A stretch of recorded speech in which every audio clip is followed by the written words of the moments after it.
Fidèles amis de Showbiz, salut à toutes et à tous et surtout bienvenue dans cet espace réservé exclusivement à nos people. Après plusieurs hésitations, le désormais ex-manager de Flo-B rompt le silence. Dans un entretien accordé à nos confrères de l'Observateur dimanche, Ben Kelly n'est pas allé de main morte pour crier à la trahison tant de la part de ses collaborateurs que de la part de son ancien poulain. En outre, on apprend aussi que le parrain de l'événement a remis 1 million de francs CFA pour le concert et que François Compaoré a donné 500 000 francs CFA.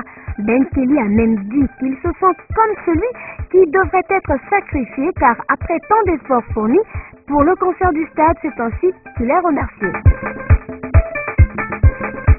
L'info avait circulé comme quoi Flo-B était annoncé à Yako et pendant que les fans l'attendaient, point de Flo-B. Eh bien, dans les révélations de son ex-manager, on apprend que l'artiste n'était pas malade comme l'avait prétendu le staff, mais qu'il avait décidé sur un coup de tête de ne pas y aller, se foutant éperdument des organisateurs et de ses nombreux fans.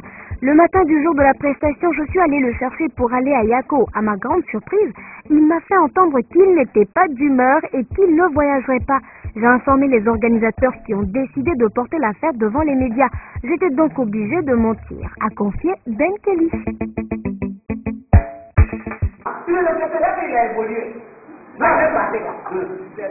C'est avec tristesse que nous avons appris la semaine dernière la mort de l'acteur Elvis Djangone Bigoré, alias Djangone, de la série Ma Famille à Abidjan au centre hospitalier universitaire de Yopougon à l'âge de 51 ans, des suites d'une longue maladie.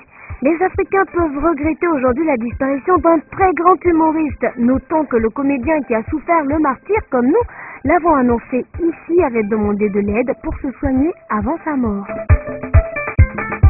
Après ce décès, on est tenté de se demander si un mauvais sort s'acharne sur les acteurs de la série Ma Famille. En effet, rappelons-nous le décès de Josiane, la maîtresse de Boïri, Karine Tazaouin, la sœur de Deux Côtés, Ayatollah, le cousin de Nadia Angéline, maman de Boïri, Louise, la copine de Kevin Boïri et fille de Gou Michel, Brazé, la femme de Dosso qui a échappé à la mort, Marie-Laure, la servante de Gou Michel, Atiaï, la fille de Kwasi Djawa, envoyée du village pour Boïri, et maintenant Djangone, gérant de cabine avec Digboé.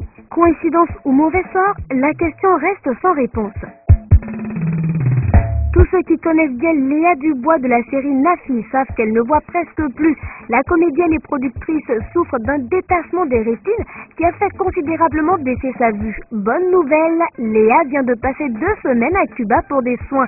Là-bas, les médecins cubains, qui sont parmi les plus réputés au monde, ont fait une simulation des nerfs pour améliorer sa vue. C'est la 2e fois que Léa séjourne à Cuba pour ses soins. Encore une histoire d'amour qui finit mal. À 62 ans, celui qui a eu l'honneur de chanter en duo avec Michael Jackson n'est pas épargné par les chagrins d'amour. Si la flamme était éteinte depuis 3 ans, ce n'est que la semaine dernière que Stevie Wonder a rempli les papiers marquant officiellement la fin de son union avec Kelly Millard Morris. Si une séparation est difficile, ce n'est pas une première pour la star. Dans les années 70, il est resté marié 2 ans à la chanteuse Syreeta White et est déjà papa de 7 enfants issus de ces 2 mariages et de différentes relations. Youssou N'Dour, ministre de la Culture et du Tourisme, est annoncé à la Pyramide du Louvre le 29 septembre prochain à l'occasion de l'ouverture du département des arts de l'islam du musée. Il devra y animer un concert, notent plusieurs organes européens. Le musée du Louvre a invité Youssou N'Dour pour un concert unique en plein air le 29 septembre afin d'inaugurer son nouveau département des arts de l'islam. Écrit Le Figaro dans son édition de ce lundi 30 juillet. Le service de communication de Youssou N'Dour a ainsi vite fait de démentir l'information, soutenant qu'il n'est pas question pour Youssou N'Dour de chanter, même si, confirme-t-on, le ministre artiste se rendra au Louvre pour assister à l'ouverture du département des arts de l'islam du musée en compagnie de son homologue français. Chantera ou ne chantera pas, wait and see. 3 semaines après l'ouverture du Seven, la discothèque lancée par Cristiano Ronaldo au Portugal, le tribunal administratif de Loulé en Algarve a ordonné sa fermeture. La boîte de nuit avait déjà fait jaser avant même qu'elle n'ouvre ses portes.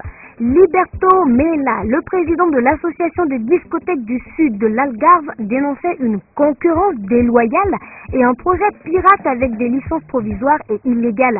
Il a visiblement été entendu. Le beau-frère du joueur du Real Madrid, José Pereira, qui est aussi le véritable propriétaire des lieux, ne possède pas la licence adéquate. Selon la loi, il peut organiser une soirée par week-end, mais pas tous les jours, comme ce fut le cas pendant les 3 semaines où la boîte a été en activité.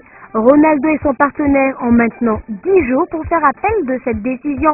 On signalera que le Ballon d'Or 2008 a investi 500 000 € pour lancer ce projet.